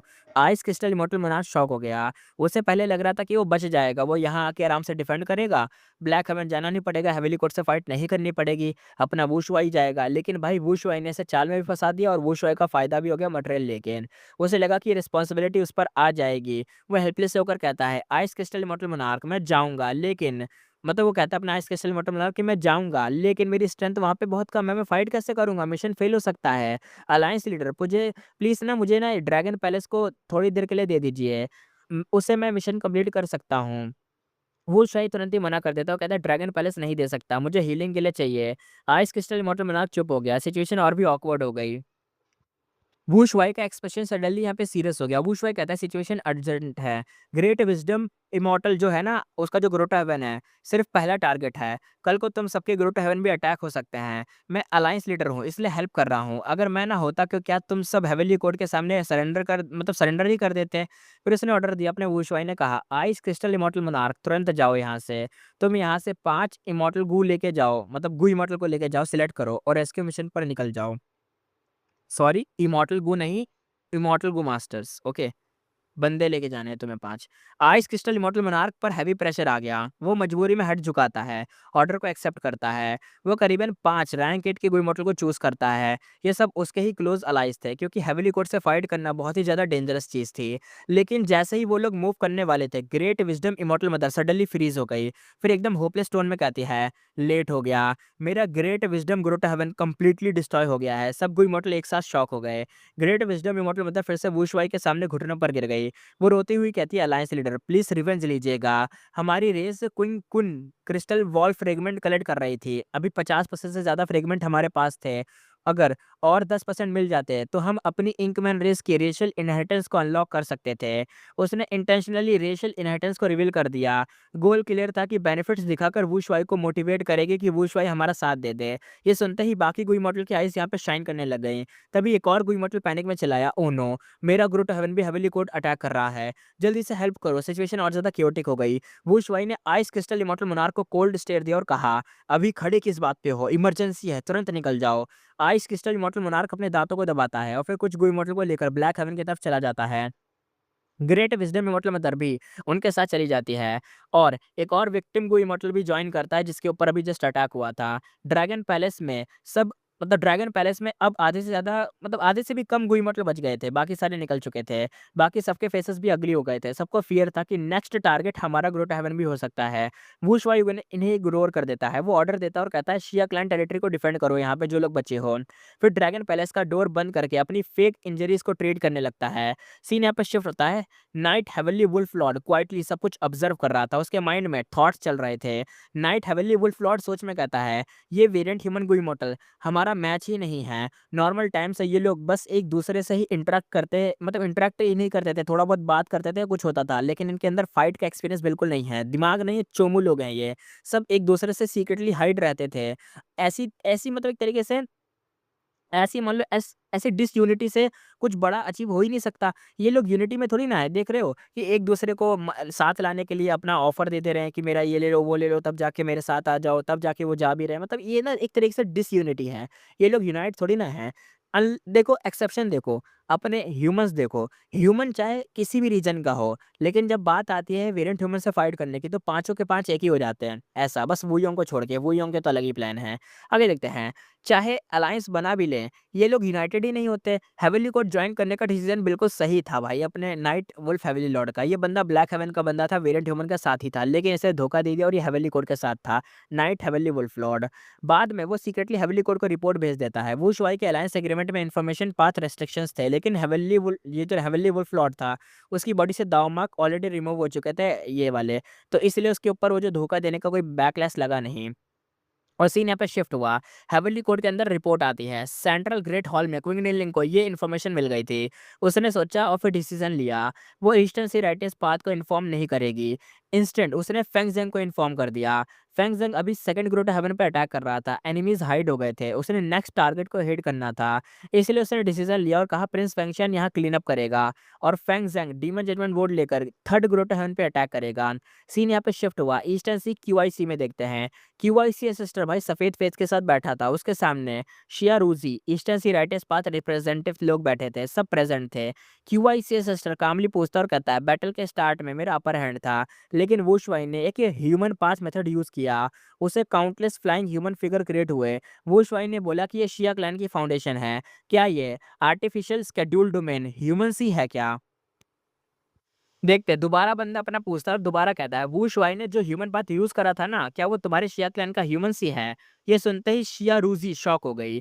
थोड़ी देर बाद वो केयरफुली जवाब देता है। ओके, शिया रूजी शॉक हो गई नहीं, हो गया, ये बंदा है यार, इसका नाम लड़कियों जैसा पता नहीं क्यों है। शिया रूजी कहता है एंसेस्टर हमारा क्लैन सच में एक आर्टिफिशियल स्केड्यूल डोमेन बना रहा था जिसका नाम ह्यूमन सी था, लेकिन इसमें कोई ऑफेंसिव पावर तो थी नहीं। इसका मेन पर्पस था फ्यूचर के क्योस में हमारे गु इमोर्टल को रिवाइव करना।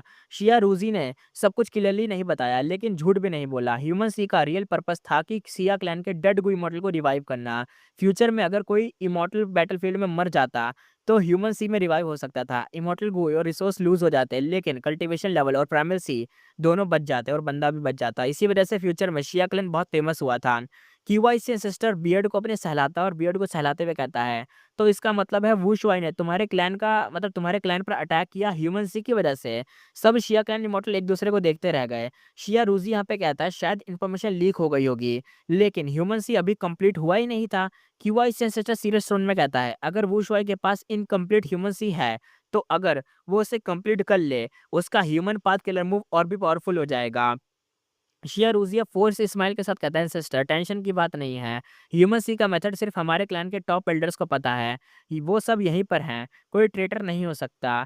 क्यूवाई से सिस्टर हेड शेक करता और कहता है ट्रेटर जरूरी थोड़ी ना होता है। वुशवाई के पास ड्रैगन पैलेस है, उसमें ड्रीम पाथ के मेथड्स हैं। हो सकता है उसने तुम्हें ड्रीम में टारगेट किया हो, ड्रीम रिलम्स में टारगेट किया हो। ये सुनते ही शिया रूजी का फेस फ्रीज हो गया, क्योंकि भाई ड्रीम पाथ के अगेंस्ट वो कॉन्फिडेंट नहीं थी, मतलब नहीं था यार। तभी यहाँ पे तांग क्लैन का एक गो इमॉर्टल बोल पड़ा। टांग क्लैन का बंदा कहता है कि शिया क्लैन को अब सीक्रेट हाइड करना बंद करना चाहिए। ह्यूमन सी का क्रिएशन मेथड शेयर करो, तभी वुशवाई के मेथड का वीकनेस फाइंड कर सकते हैं। शिया क्लैन इमोर्टल शॉक हो गए। ह्यूमन सी का मेथड उनका डीपेस्ट क्लैन सीक्रेट था। टांग क्लैन क्लियरली अपना बेनिफिट देख रहा था। वो ह्यूमन सी का मेथड चाहते थे। टांग क्लैन इमोर्टल स्माइल करते हुए कहते हैं, सच बोलो, तुम्हारा टेरिटरी ऑलरेडी जा चुका है। अब न्यू ह्यूमन सी बनाने में डिकेड्स लग जाएंगे तुम्हें तो।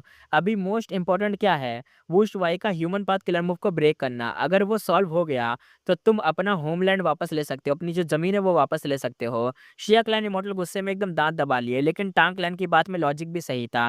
फाइनली शिया रूजी डिसीजन लेता है और कहता है, हमारा ह्यूमन सी का मेथड अब पब्लिकली रिवील नहीं करेंगे, लेकिन मैं सिर्फ क्यूआईसी सिस्टर को ये सीक्रेट बताने को रेडी हूँ।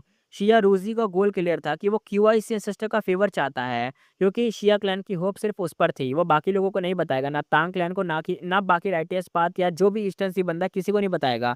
वो बस क्यूआईसी सिस्टर को बताएगा। सही बात है, फेंगयुआन को बता रहे हैं। भाई शेर के मुंह में बैठ रहे हैं जाके, क्या बोले, लेकिन क्यूआईसी सिस्टर ने मना कर दिया।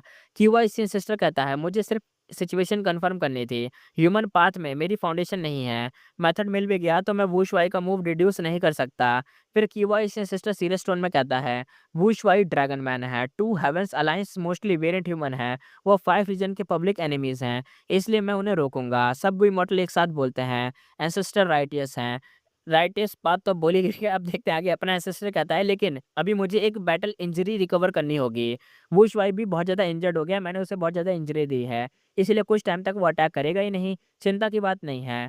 पर प्लान वो बताता है अपना बंदा। क्यूआईसी सिस्टर कहता है कि जब मैं रिकवर हो जाऊंगा तब तुम सब मिलके टू हेवेंस अलायंस पर अटैक कर देना। सब कोई इमोर्टल एक्साइटेड हो गए। बंदे कहते हैं, एंसेस्टर के साथ ईस्टर्न सी सेफ है, एंसेस्टर ह्यूमैनिटी के प्रोटेक्टर हैं। और भाई नॉन स्टॉप यहाँ पे भाई बटर मक्खन लगाना शुरू कर दिया। लेकिन शिया रूजी टेंशन में था। उसका क्लैन अब एक तरीके से होमलेस हो गया था, उसके पास कोई टेरिटरी ही नहीं थी। तब क्यूआईसी एंसेस्टर स्माइल करते हुए कहता है, और तब तक शिया क्लैन के फ्रेंड्स क्यूआईसी में गेस्ट बनकर रह सकते हैं। ये सुनते ही शिया क्लैन खुश हो गया। शिया रूजी अब यहाँ पे कहता है, एंसेस्टर का काइंडनेस हम कभी नहीं भूलेंगे। बाकी क्लैन के कोई इमॉर्टल शिया क्लैन को देख रहे थे। उनके एक्सप्रेशन मिक्स हो गए कि भाई यहाँ पे सिंपैथी मिल रही है, जेलसी भी हो रही है, और एक तरीके से एनवी भी फील कर रहे हैं कि भाई ये इन लोगों की भले ज़मीन चली गई, लेकिन देखो कितना ज़्यादा फेवर मिल रहा है क्यूआईसी सिस्टर से। क्यूआईसी सिस्टर इनका साथ दे रहा है। अगर क्यूआईसी सिस्टर इनका साथ देगा तो ईस्टर्न सी के कोई मतलब ईस्टर्न सी में किसी के बस की बात नहीं होगी कि वो शिया क्लैन से पंगे लेगा। शिया क्लैन डिजास्टर के बाद भी लकी हो गया था, क्योंकि अब उन्हें क्यूआईसी सिस्टर का बैकिंग मिल गया था। अगर लोगों को रियल तुरंत पता होता तो उनका रिएक्शन और भी शॉकिंग होता कि क्यूआईसी सिस्टर और वुशुआई दोनों फेंगयुआनी थे। भाई ने खुद ही चेस गेम बना रखा है और भाई दोनों तरफ से खेल रहा है। देख रहे हो? सही बात है, फेंगयुन अभी चेस इसलिए खेल पा रहा है क्योंकि 2 बड़े खतरनाक फिगर्स का चेस खत्म हो चुका है। जानते ही होगे, लिमिटलेस और स्टार कंस्टेलेशन, उन दोनों का चेस तो खत्म ही हो गया ना। अब फेंगयुआन चेस खेल रहा है। देखते हैं क्या होगा। डिस्कशन खत्म होने के बाद क्यूआईसी एंसेस्टर क्लोज कल्टीवेशन में रिकवर करने के लिए चला गया। बाकी इंस्टेंसी कोई मॉडल भी अपने बेसिस पर वापस चले गए। फ्यूचर बैटल के लिए प्रिपरेशन भी करनी थी ना, इसलिए सीन यहाँ पे शिफ्ट होता है। मरमन इंपीरियल कोड के अंदर देखते हैं। लिया इलिया कीशिन स्काई में खड़ी थी और कोल हवा यहाँ पे चल रही थी। वो डीप टेंशन में थी क्योंकि merman imperial court secretly two heavens alliance join कर चुका था, लेकिन वुशुआई ने उनकी आइडेंटिटी एक्सपोज नहीं करी थी, इसलिए अभी तक वो ईस्टर्न सी साइड पर स्पाइस बनकर इन्फॉर्मेशन को कलेक्ट कर रहे थे। थोड़ी देर बाद लिया कीशिन सोच में कहती है, अभी कुछ टाइम तक ईस्टर्न सी पीसफुल रहेगा, लेकिन ये सिर्फ मतलब वो होता है ना कि तूफान आने से पहले की जो शांति है ना, वो वाली है। जब रियल वॉर स्टार्ट होगा ना, तब मरमैन इंपीरियल कोड का क्या होगा, वो क्या करेगा, क्योंकि वो तो भाई वुशुआई की साइड है। अगर वुशुआई जीत गया तो चलो अच्छी बात है, लेकिन अगर वो हार गया तो इनका भी खात्मा ही होगा। लिया कीशिन मरमन इंपेरियल कोड की टॉप लीडर में से एक थी। हाई अथॉरिटी होने के बाद वो हेल्पलेस फील कर रही थी, क्योंकि अब 5 रीजन वॉल गायब हो चुकी हैं। अब सबको पता है कि 5 रीजन क्योटिक वॉर एंटर करने वाले हैं, और यहाँ पे लिया कीशिन को लग रहा है कि जैसे वो डेंजरस ओशन में फंस गई है। अगर वो गलत स्टेप लिया तो पूरी की पूरी मरमन इंपेरियल कोड यहाँ पे डिस्ट्रॉय हो जाएगा। सही बात है। सीन यहाँ पे शिफ्ट होता है, शेन क्लैन की तरफ देखते हैं। शेन क्लैन, शेंग शेंग का क्यूआईसी एंसेस्टर का डिसीजन पता चल गया था। शेंग एक अजीब के लुक के साथ कहता है, लगता है अब ईस्टर्न सी को क्यूआईसी एंसेस्टर लीड करेगा। फिर वो फ्रस्ट्रेटेड होकर चिल्लाता है, कहता है कि अगर हमारे एंसेस्टर शेंग वापस आ जाता तो सिचुएशन डिफरेंट होती। हमारे एंसेस्टर शेंग भी लीड करते। शेंग का एम्बिशियस क्लियर था, वो चाहता था कि शेन क्लैन ईस्टर्न सी का नंबर 1 ओवरलॉर्ड बने। शेन क्लैन के पास एक ह्यूज ट्रम्प कार्ड था, वो था शेंग, जो कि भाई क्या बोले, वो ह्यूमन पाथ के अंदर क्वासी सुप्रीम है भाई। वो एक ऐसा एक्सपर्ट है जो क्यूआईसी एंसेस्टर से कम्पीट कर सकता था, लेकिन प्रॉब्लम ये थी कि शेनशांग मिसिंग था। शेन क्लैन ने उसे फाइंड करने की फुल एफर्ट ट्राई करा, फुल दम लगा दिया, लेकिन कोई ट्रेस ही नहीं मिला। शेंग कोंगशंग फ्रस्ट्रेटेड होकर कहता है, एंसेस्टर आप कहाँ हैं? सही बात है। इसी के साथ सीन दोबारा से शिफ्ट होता है। अब सीन दिखा जाता है डिवाइन एम्पायर सिटी की साइड। देखो, डिवाइन एम्पायर सिटी ये कैसे हो गई? पहले ये एम्पायर सिटी हुआ करती थी, लेकिन जब डिवाइन विन पैलेस यहाँ पे आया, divine win palace genesis lotus के अरेंजमेंट की वजह से divine win palace plus empire city mix हो गए और ये एक बहुत बड़ा इमॉर्टल हाउस बन गए। रैंक वही है, लेकिन एक बहुत बड़ा बस जगह बढ़ गई है, बहुत बड़े साइज़ का इमॉर्टल हाउस बन गया। पूरी सिटी एक इमॉर्टल हाउस बन गई। पेंटिंग पाथ का वर्ल्ड अब यहाँ पे देखते हैं। डिवाइन बीन पैलेस तो खत्म हो चुका है, मतलब मिक्स हो चुका है एम्पायर सिटी के साथ, तो अब ये बन चुका है डिवाइन एम्पायर सिटी के अंदर पेंटिंग पाथ का वर्ल्ड। यहाँ पे एक बिजी स्ट्रीट पर होंगी और ये फैन साथ चल रहे थे। तभी एक कॉर्नर पर उन्होंने देखा कि एक एक ग्रुप मस्कुलर मैन किसी को देख रहा है, किक मार रहा है, पंचेस मार रहा है, उनको देख रहा है, मारे जा रहा है। होंगी कहता रुक जाओ, वो तुरंत ही बीच में आ गया। ये फैन भी गुस्से में आ गया। ये फैन कहता तुम लोग सच में इस बच्चे को मार रहे हो? एक बैगर को इतने लोग मिलकर बुली कर रहे थे। वो बैगर को बहुत ज़्यादा मारे जा रहे थे। मतलब बच्चा नहीं था, बैगर था, बड़ा आदमी है, लेकिन बैगर है, भिखारी है यार। मस्कुलर मैन गुस्से में कहता है, "बच्चों, बीच में मत पड़ो, हम इसे मार रहे हैं ना, मारने दो। ये जो बैगर है ना, ये भिखारी, ये बहुत ज़्यादा लुनैटिक है, पागल है ये। इसने हमारे यंग मास्टर के जो हॉर्स है, उसको डरा दिया था पागल के चक्कर में। हमारा यंग मास्टर गिर गया इसके चक्कर में। हम इसे मार-मार के खत्म ही कर देंगे आज।" होंगी कहता है, "तुम लोग लिमिट क्रॉस कर रहे हो।" फिर होंगी और ये फैन फाइट करते हैं। कुछ सेकंड बाद सारे के सारे मस्कुलर मैन यहाँ से भाग जाते हैं, क्योंकि ये दोनों पावरफुल थे ना भाई। बैगर ग्राउंड पर भाई कल होकर पड़ा हुआ था, बैगर था वो, भिखारी। उसकी बॉडी पर भाई एकदम वो क्या कहते हैं, लकड़ी-वकड़ी लगी हुई थी, पत्ते-वत्ते पड़े हुए थे, बॉडी एकदम गंदी, एकदम फुल भिखारियों का भी भिखारी लग रहा था। अब तुम सोच रहे हो कि ये कौन होगा? मुझे जैसा लग रहा है ये वही है। कहीं ये शशांक तो नहीं है? वही होगा यार। वो रैंडम बकवास बोल रहा था। होंगी कहता है, "ये सच में पागल लगता है।" ये फैन कहता, "पागल हो या नहीं हो, इंसान तो है ना?" उसने हॉर्स के इंटेंशन मतलब इंटेंशनली थोड़ी ना डराया होगा। वो जो हॉर्स होगा उनका घोड़ा, ये जो लुनाटिक या पागल है बैगर, इसने जानबूझ के थोड़ी ना डराया होगा। ऐसे ही डर गया होगा हॉर्स अपने आप ही। चलो हेल्प करते हैं इस भिखारी की।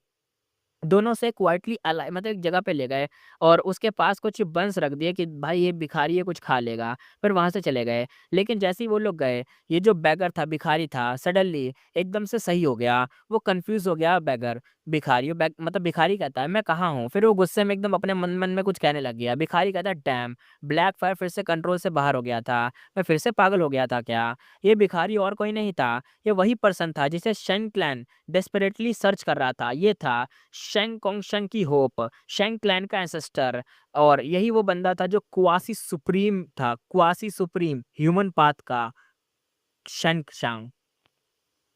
इसी के साथ सीन यहाँ पे शिफ्ट होता है। सीन दिखाया जाता है सुन याओ का सीन। सुन याओ यहाँ पे कौन है? सुन याओ स्पिरिट एफिनिटी हाउस की एक फेरी है।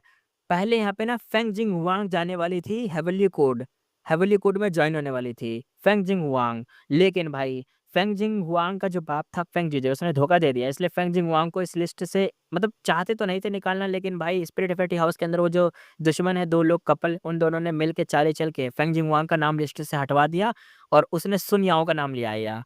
सुन याओ का सीन हम देख भी चुके हैं पिछली बार भी, याद होगा तुम्हें। तो सुन याओ को देखते हैं। स्ट्रीट पर लोग इधर से उधर मूव कर रहे थे। शॉप पर ब्राइट साइन लगे हुए थे, बैनर्स लगे हुए थे। सुन याओ एक्साइटेड होकर कहते हैं, सुन याओ कहती है, "वाओ! ये पेंटिंग वर्ल्ड है क्या?" सब कुछ इतना रियल लग रहा था। वो एक्साइटेड थी और ज़ोर से चिल्ला रही थी। लोग उसे स्ट्रेंज नज़र से देख रहे थे, लेकिन सुन याओ को कुछ नहीं पता चला कि वो बस क्यूरियोसिटी से देखती रही।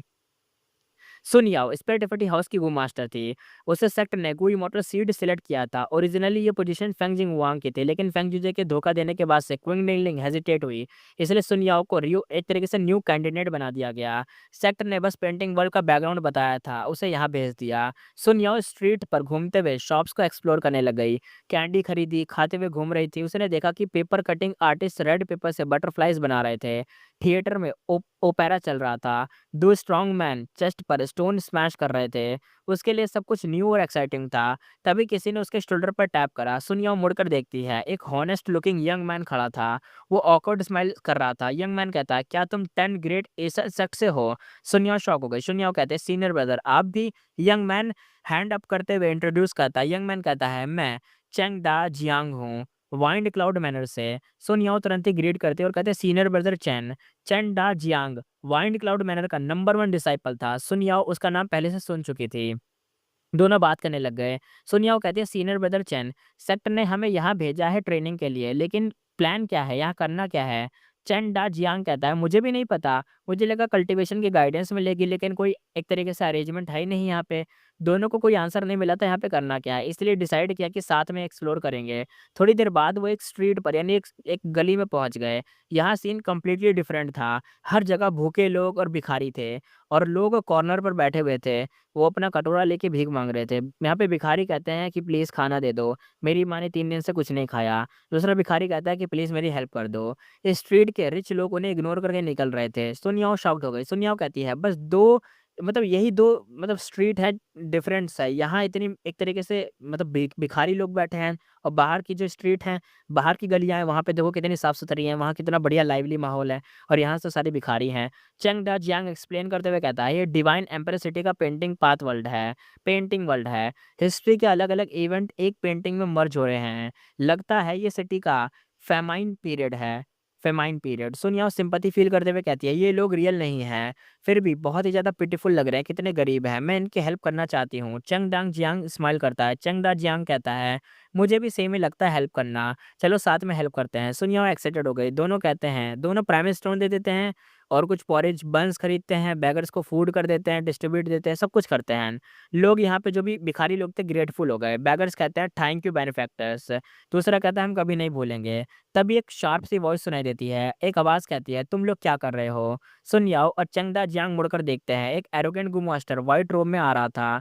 चंगदा जियांग एकदम ग्रीड करता है और कहता है स्पिरिट बटरफ्लाई वैली के ब्रदर श्याओ शी शिंग। सुन याओ भी ग्रीड करती है। सुन याओ कहती है स्पिरिट हाउस की। सुन याओ ग्रीड करती है।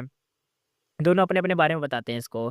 तो शाओ शिशिंग सुन को याओ में ऑब्ज़र्व करता है, यानी सुन याओ को ऑब्ज़र्व करता है। शाओ शिशिंग सुन याओ को ऑब्ज़र्व करता है। फिर मोकिंग टोन में कहता है, "तुम स्पिरिटिविटी हाउस की कैंडिडेट हो क्या? बड़ी कमज़ोर हो। लगता है फेंग जिनहुआंग को सप्रेस कर दिया गया और तुम आ गई हो उसकी जगह पर। उसका फ़ादर हेवेली कोर्ट को धोखा दे चुका है। तो ये जो होना था ये तो ऑब्वियस था, ये तो होना ही था।" सुन याओ को ये पसंद नहीं आया कि मतलब बोला जा रहा है कि तू लायक नहीं है, तेरी जगह फेंग जिनहुआंग को होना चाहिए लेकिन तू आ गई। सुन याओ कहते हैं, "सीनियर सिस्टर फेंग को फ़र्क नहीं पड़ता कि मैं आई या उसकी जगह मैंने चुरा ली, कोई फ़र्क नहीं पड़ता।" यहाँ पे शाओ शिशिंग हँसती है या हँसता है जो भी है, वो कहता है फैलन फ़िनिक्स चिकन से भी वर्स होता है। यानी जो मतलब गिरती हुई फ़िनिक्स होती है वो एक मतलब एक तरीके से चिकन होता है ना, मुर्गी से भी बेकार है।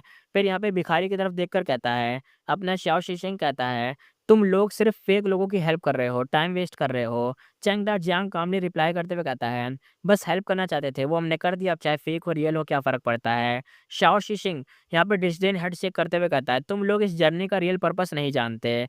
चंग डा जियांग क्यूरियस हो गया। वो कहता है, "क्या पर्पस है इस जगह का?" यहाँ पे शाओ शिशिंग ब्राउन टोन में कहता है, "ये painting world genesis lotus immortal wonderful killer move का रिज़ल्ट था। हमें हेवेली कोर्ट से यहाँ भेजा है।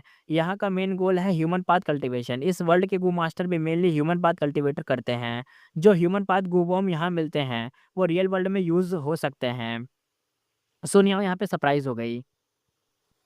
सुनियाओ कहती है लेकिन सेक्ट ने मुझे ये क्यों नहीं बताया? चंगडांग जियान ने पूछा। चंगडांग जियांग कहता है ब्रदर शियाओ को ये इन्फॉर्मेशन कैसे पता चली? तो शियाओ शिशिंग प्राउडली कहता है मुझे सेक्ट ने नहीं बताया, मैंने खुद ही अपने ग्रेट ग्रैंडफादर से पूछा था। चंगडांग जियांग समझ गया। चंगडांग जियांग कहता है ब्रदर शियाओ के ग्रेट ग्रैंडफादर गु इमॉर्टल शियाओ बाई होंग है। सुनियाओ इंस्टेंटली इंप्रेस हो गई। फिर यहाँ पे शियाओ शिशिंग सजेशन देते हुए कहता है मैं अभी मिलिट्री बेस जा रहा हूँ, सिटी गार्ड जॉइन करूँगा। वहाँ सोल्जर एक तरीके से सोल्जर गू और सार्जेंट गू फिर कप्तान गू मिलते हैं। ये ह्यूमन पाथ गू हम कल्टीवेशन के लिए बेस्ट हैं। चलो साथ चलते हैं, तीनों को मिल जाएँगे। चंग डा जियांग यहाँ पे हेड शेक करता है और कहता है ब्रदर श्याओ तुम जाओ, मैं अभी ये जो भिखारी लोग हैं ना इनकी हेल्प फिनिश नहीं करा है उसकी हेल्प कर देता हूँ। शाओ शिंग शन ने और सुन याओ की तरफ देखा कि तुम चलोगे क्या और तुम बताओ। सुन याओ हेजिटेट करके कहती है नहीं सीनियर ब्रदर श्याओ, मैं सीनियर ब्रदर चेन के साथ हेल्प करूंगी अभी भिखारी लोगों की। यहाँ पे शाओ शिंग हंस पड़ा। शाओ शिंग कहता है ठीक है, तुम दोनों अपना गुड वर्क कंटिन्यू करो। तो वहां से चला गया लेकिन अंदर से कोल्ड हंस रहा था, मतलब हंसी आ रही थी उसको। शाओ शिशिंग सोचते हुए कहता है ये दोनों इडियट्स को पता ही नहीं क्या अपॉर्चुनिटी मिस कर रहे हैं। उसे अपने great grandfather Shao by Hong की बात याद आई।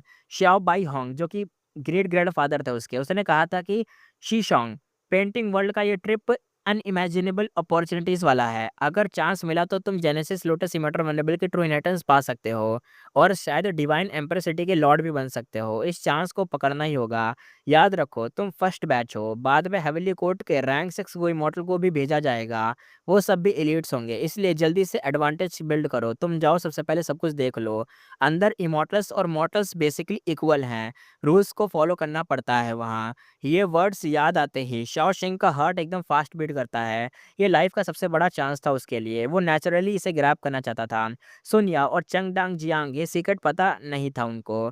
शाओ शिशिंग चाहता था कि उन्हें यूज़ करे, लेकिन जब उसने देखा कि वो लोग बस चैरिटी करना चाहते हैं, तो उसने डिसाइड किया कि उन पर टाइम वेस्ट बेकार है, उन लोगों को चैरिटी करने दो, मैं अपना काम करता हूँ। सुन याओ एक बेगर के पास वो जो मतलब कटोरा रखा था ना, वो कटोरे को रख देती है और कहती है कि ये जो बंस है, बंद-बंद है, ये बंद खा लो और ये इसके साथ ये पी लेना और स्लोली आराम-आराम से खाना। वो बेगर शेनशांग था, रैंक 8 का बंदा, क्वासी सुप्रीम, ह्यूमन पाथ के अंदर अटेंडेंट, बहुत खतरनाक। उसका बॉडी इंजरीज़ से भरा था, वो कॉर्नर में स्टैच्यू की तरह बैठा था।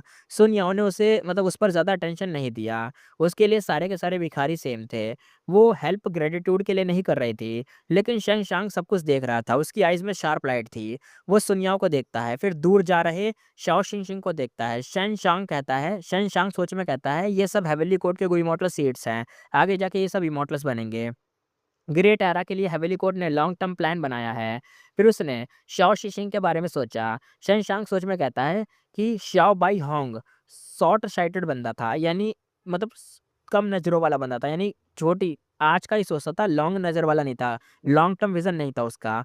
शॉर्ट साइटेड वाला बंदा, बिग पिक्चर नहीं समझता था वो। उसने अपने ग्रेट ग्रैंडसन को हार्म कर दिया। सुन याओ और चेन डा जियान को पहले तुरंत नहीं पता था, अब थोड़ा-सा पता चला, फिर उन्होंने अपनी नेचर को फ़ॉलो कर रहा था, मतलब अपनी नेचर को फ़ॉलो करा कि वो चैरिटी कर रहे हैं तो चैरिटी करो। अगर ये ऐसे ही कंटिन्यू करे तो फ्यूचर में बहुत बेनिफिट मिलेगा। यानी यहाँ पे जो काइंडनेस दिखा रहे हैं, जो हेल्प कर रहे हैं ना, यही शायद उनकी हेल्प कर दे, यही शायद उनको बेनिफिट दे दे। और ये बात यहाँ पे शाओ को नहीं पता था, वो जो शाओ शीशिंग था ना उसको नहीं पता था, वो तो यहाँ से चला गया, वो सोल्जर, कप्तान ये सब वाले गू लेने गया है। लेकिन उसको क्या पता कि चैरिटी करने से कितना फ़ायदा होगा। लेकिन शेनशांग ये बात जानता था, क्योंकि ह्यूमन पाथ में बंदा ग्रेट है ना इसलिए। शेनशांग सोच में कहता है, जेनेसिस लोटस सिमेट्र वल्नरेबल का अरेंजमेंट ट्रूली इनक्रेडिबल है। मैं उन्हें एडमायर करता हूँ। ह्यूमन पाथ के बारे में सोचने लगा। शेनशांग सोच में कहता है, हिस्ट्री में सबसे ग्रेट ह्यूमन पाथ इनहेरिटेंस है लेजेंड्स ऑफ फ्रेंज़ू। ये बुक सिंपल लगती है लेकिन एक्सट्रीमली डीप है। सिर्फ कुछ लोग ही इसका रियल मीनिंग समझकर ह्यूमन पाथ किलर मूव बना पाते हैं। प्रॉब्लम ये थी कि ह्यूमन पाथ के किलर मूव बहुत ही कम थे, इसलिए पाथ डेवलप नहीं हो पा रहा था। लेकिन जेनेसिस लोटस इमॉर्टल वल्नरेबल ने सॉल्यूशन बनाया। उसने पेंटिंग वर्ल्ड क्रिएट कर दिया। इस वर्ल्ड में मिलियंस ईयर के मॉर्टल हिस्ट्री सीन्स यूज़ करके ह्यूमन पाथ का फाउंडेशन एक तरीके से डी ड्राइव कर दिया। शेनशांग सोच में कहता है, ये ह्यूमन पाथ डेवलपमेंट के लिए ह्यूज कंट्रीब्यूशन है। Genesis lotus truly human path का पिलर है। ये एनवायरनमेंट शेनशांग के लिए हेल्पफुल था, लेकिन वो कंफ्यूज था। शेनशांग सोच में कहता है, जब मैं मैडनेस स्टेट में था, यानी पागलों वाली चीज़ में था, तब मैं यहाँ कैसे आ गया? मैं आया कैसे यहाँ पर? फिर उसको एक चीज़ याद आ गई। शेनशांग सोच में कहता है, काश मैं फेंग जुआन के क्लोन फेंग डीचेंग से कॉन्टैक्ट कर पाता। क्या मतलब उसका क्या सिचुएशन है, उससे क्या हो रहा होगा, उसका क्या होगा वो देखते हैं। शेनशांग और फेंग डीचेंग पहले एक तरीके से कोलैबोरेट कर चुके थे। दोनों ने मिलकर वेनरेबल की ह्यूमन पाथ मेथड को क्रैक किया था। इसी वजह से फेट वॉर का बैलेंस चेंज हुआ था। शेनशांग को पता था कि फेंग डीचेंग ने डिवाइन विन पैलेस को रिफाइन किया था। उसके पास ह्यूज अथॉरिटी थी इस जगह की। अगर दोनों फिर से कॉर्पोरेट करें, दोनों को मैसिव बेनिफिट मिल सकता था।